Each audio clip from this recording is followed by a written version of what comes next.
Hello students, आप सबका स्वागत है यूट्यूब चैनल रजनी क्लासरूम में। और आज के इस वीडियो में हम पढ़ेंगे फायर एंड आइस। ये पहली पोएम है आपकी और बुक का नाम है first flight. Class 10th English में ही आती है।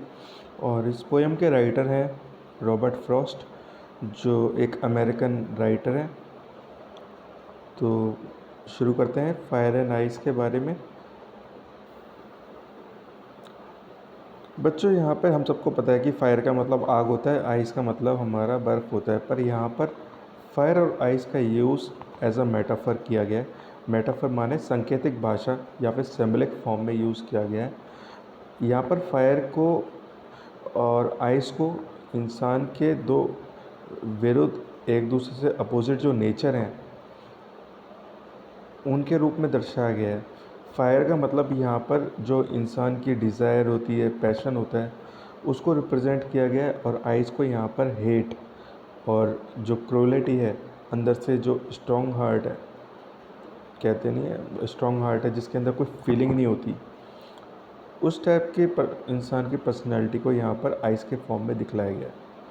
तो यहाँ पर सांकेतिक भाषा का यूज़ किया गया है और उसी हिसाब से पोएट अपनी बात को रख रहा है। तो हमें यहाँ पर फायर को एज अ डिज़ायर, पैशन लेना है। और यहाँ पर पोएट समझाने की कोशिश कर रहा है कैसे अगर हमारी डिज़ायर है, पैशन है इंसान की, अगर वो रॉन्ग डायरेक्शन में जाएगी, नेगेटिव होगी, तो वो कैसे इस वर्ल्ड को डिस्ट्रॉय कर सकता है। और वैसे यहाँ पर पोएट समझाने की कोशिश कर रहा है कि अगर इंसान एक दूसरे से हेट करेगा, घृणा करेगा या एक दूसरे के प्रति संवेदनशील नहीं होगा, तो कैसे इस दुनिया का अंत हो सकता है। तो दोनों ही रीज़न बताए हैं इन्होंने, पोएट ने। और अपनी भाषा को रिप्रेजेंट किया गया है एज अ पोएट के फॉर्म में। उन्होंने पोएम के रूप में हम अपनी भाषा, अपने विचार को व्यक्त किया है। तो अब पहले हम समझ लेते हैं कि फायर, डिज़ायर, पैशन ये कैसे दुनिया को ख़त्म कर सकता है। अब हम सब ने जनरल डायर के बारे में सुना होगा। जनरल डायर क्या करते थे? जनरल डायर के अंदर एक पैशन था, उसके अंदर एक मतलब एक दृढ़ इच्छा थी कि वो दुनिया पर विजय प्राप्त करना चाहता था, जिसकी वजह से उसने बहुत सारे देशों पर आक्रमण किया, कितने सारे लोगों को मारा। तो अगर ऐसे सनकी लोग, सनक मतलब पैशन, डिज़ायर मतलब सनक ही होती है। अगर सनक अगर रॉन्ग डायरेक्शन में जाएगा तो युद्ध होंगे, जिससे धरती को बहुत नुकसान होगा, हमारी अर्थ को बहुत नुकसान होगा। तो एक दिन ऐसा आएगा कि जब लोगों के बीच में इतना आपस में कंपटीशन होगा, एक दूसरे को लोग मारेंगे, जिससे दुनिया अपने आप ख़त्म हो जाएगी। दूसरा, आइस के रूप में अगर लोग एक दूसरे से घृणा करेंगे और मान लीजिए कोई एम्पायर है, कोई किंग है, वो दूसरे राज्य में कब्ज़ा करना चाहता है, ये उसकी डिज़ायर है। अब जिस राज्य पे वो कब्ज़ा करना चाहता है, वहाँ के लोग उस किंग से नफ़रत करेंगे और कल को आज़ादी की लड़ाई लड़ेंगे और उससे मतलब फ्री होने की कोशिश करेंगे, जिससे युद्ध होगा और उस युद्ध के कारण भी दुनिया ख़त्म हो सकती है। तो यहाँ पर फायर और आइस को अलग अलग वे में, अलग अलग भाषा के तौर पर, अलग अलग संकेत भाषा के सिंबल के तौर पर यहाँ पर रिप्रेजेंट करने की कोशिश की है पोएट ने। तो चलिए शुरू करते हैं पोएम को। Some says the world will end in the fire. Some says the world end in fire. Some say is an ice. अब यहाँ पर कवि कोशिश कर रहा है, पोएट यहाँ पर कहने की कोशिश कर रहा है कि कुछ कहते हैं कि ये दुनिया आग से ख़त्म हो जाएगी, घृणा से ख़त्म हो जाएगी, पैशन से ख़त्म हो जाएगी, डिज़ायर से ख़त्म हो जाएगी। कुछ लोग कहते हैं कि एक दूसरे के प्रति जो हम असंवेदनशीलता है या फिर घृणा है, इससे दुनिया ख़त्म हो जाएगी। For what I have tested of desire. पर जहाँ तक पोएट को पता है कि जहाँ तक उसने परखा है लोगों को, उसने जाना है, लोगों की इच्छा होती है, उसकी वजह से दुनिया ख़त्म हो जाएगी। पोएट इस चीज़ के फेवर में, लोगों की इच्छा होती है, उसकी वजह से दुनिया ख़त्म हो सकती है। क्यों? क्योंकि अगर लोगों की इच्छा अगर रॉन्ग डायरेक्शन में जाएगी, लोग अपनी इच्छा को कंट्रोल नहीं करेंगे, तो एक दूसरे से लड़ेंगे। अब सब कुछ, अब किंग बनना है अमेरिका का मान लीजिए, तो किंग तो कोई एक होता है, अगर किंग बनने के लिए सब आपस में लड़ेंगे तो इससे युद्ध होगा और दुनिया आपस में एक दूसरे से लड़के ख़त्म हो जाएगी। ऐसे सबकी इच्छाएं पूरी नहीं हो सकती हैं। अब हर लोग बोलेगा कि मैं सब बोलेंगे कि मुझे ताजमहल बनवाना है, तो ये पॉसिबल नहीं है। सब लोग बोलेंगे कि मुझे आईफल टावर पे जाना है, पॉसिबल नहीं है। तो डिज़ायर होती है, अगर डिज़ायर हमारी अनकंट्रोलेबल हो जाएगी, अगर हम डिज़ायर को कंट्रोल नहीं करेंगे तो उससे दुनिया ख़त्म हो सकती है।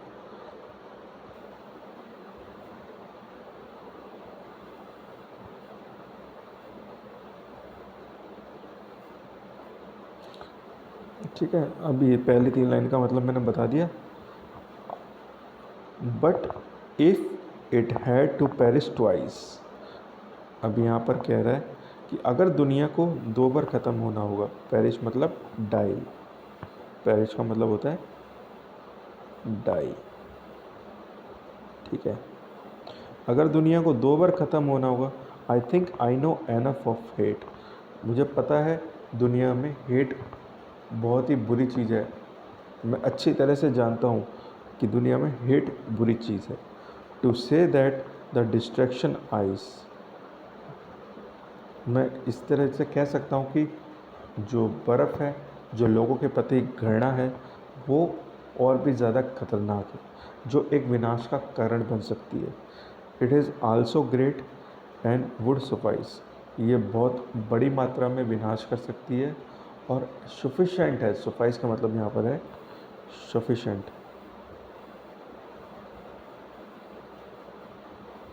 सफिशिएंट।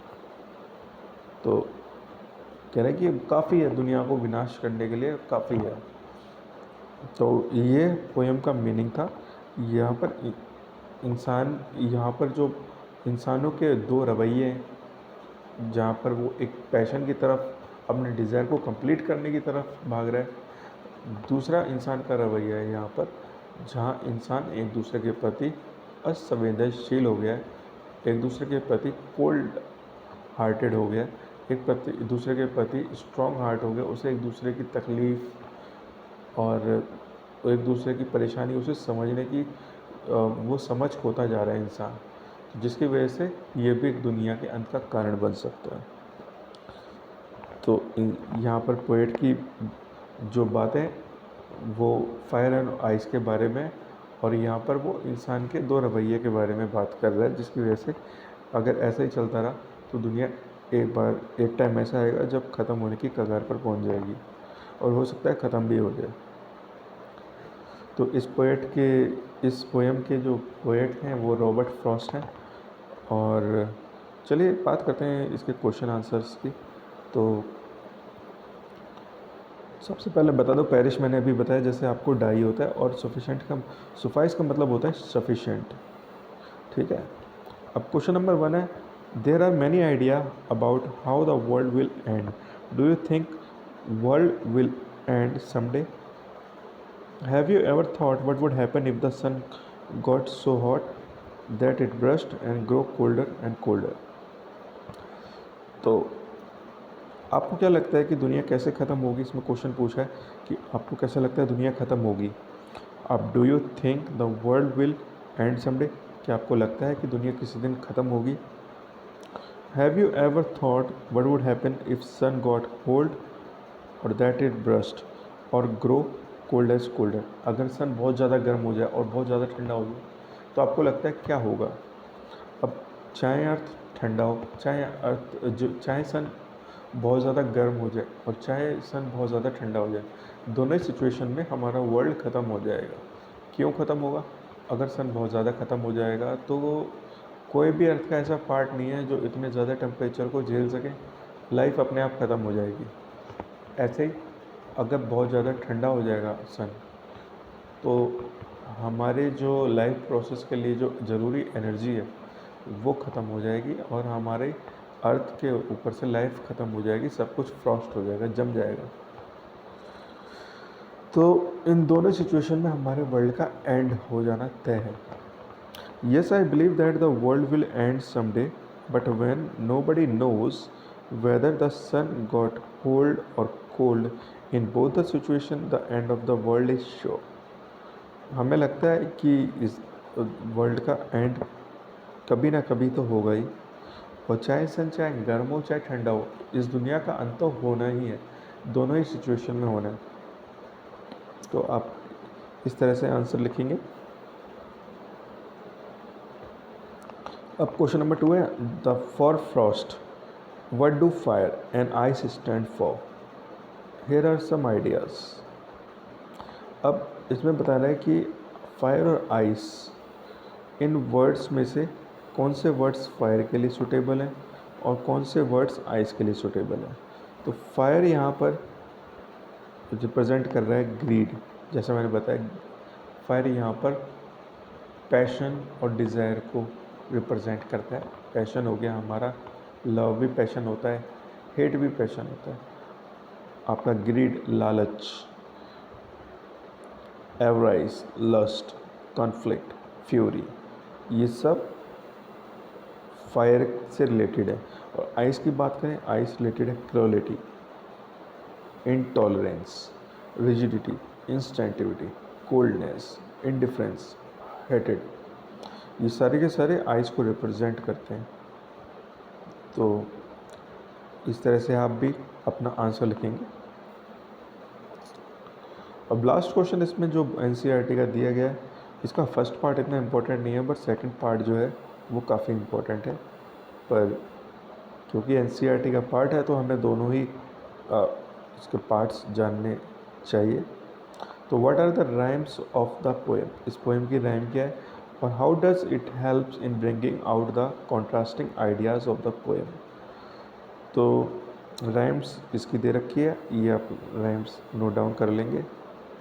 अब इसकी राइम्स आइडिया इस पोएम को कैसे रिप्रेजेंट कर रही है, इस पोएम के आइडिया को कैसे रिप्रेजेंट कर रही है, वो हम जानते हैं।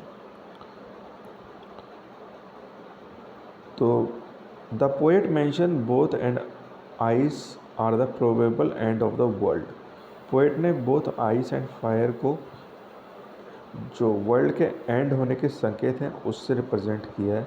He talks about how fire represent desire that can therefore be the cause of the end of the world. अब वो बता रहा है कैसे डिज़ायर्स हैं, अगर वो रॉन्ग डायरेक्शन में जाएंगे, नेगेटिव डिज़ायर्स होंगी, तो कैसे दुनिया को ख़त्म कर सकती है। Frost also mention the ice in between the symbolize that the coldness और indifference towards one another will be enough to end the world। अब जो फ्रॉस्ट है यहाँ पर वो आइस को रिप्रेजेंट कर रहा है और ये बताने की कोशिश की है कि एक दूसरे के प्रति असंवेदनशीलता और जो हमारा ठंडा रवैया है, एक दूसरे के प्रति हम जितने उदासीन हैं, एक दूसरे की कदर नहीं करते, उनकी भावनाओं की कदर नहीं करते, ये भी एक ना एक दिन इस वर्ल्ड के एंड होने का कारण बनेगी। In the second stanza he says that he knows that the enough hate in the world to be sure that the even destruction through ice। कह रहे हैं कि एक दिन ऐसा आएगा कि श्योरिटी के साथ इस अर्थ का डिस्ट्रक्शन होगा, चाहे वो आइस हो चाहे कोल्ड हो, पर होगा ज़रूर। और मोर प्रोबेबली आइस की वजह से होगा, क्योंकि आइस यानी कि लोगों के प्रति वो ज़्यादा जो घृणा है वो ज़्यादा ख़तरनाक है और ये सफिशेंट होगा इस वर्ल्ड को ख़त्म होने के लिए, end would be sufficient to bring about the end of the world. ठीक है, तो ये आंसर होगा। आई होप आपको इस पोएम का मीनिंग समझ में आया होगा और आप अच्छे से इसका आंसर दे पाएंगे, ताकि एग्ज़ाम में अगर इससे रिलेटेड कोई क्वेश्चन आए तो आप उसका आसानी से आंसर दे सकें। तो अगर आपको वीडियो अच्छी लगी हो तो इसको लाइक करें, शेयर करें और सब्सक्राइब करें, और साथ ही के साथ आने वाली वीडियोस के नोटिफिकेशन आपको जल्दी मिलेंगे। तो जल्दी मिलते हैं आपसे एक नई वीडियो के साथ। Thank you.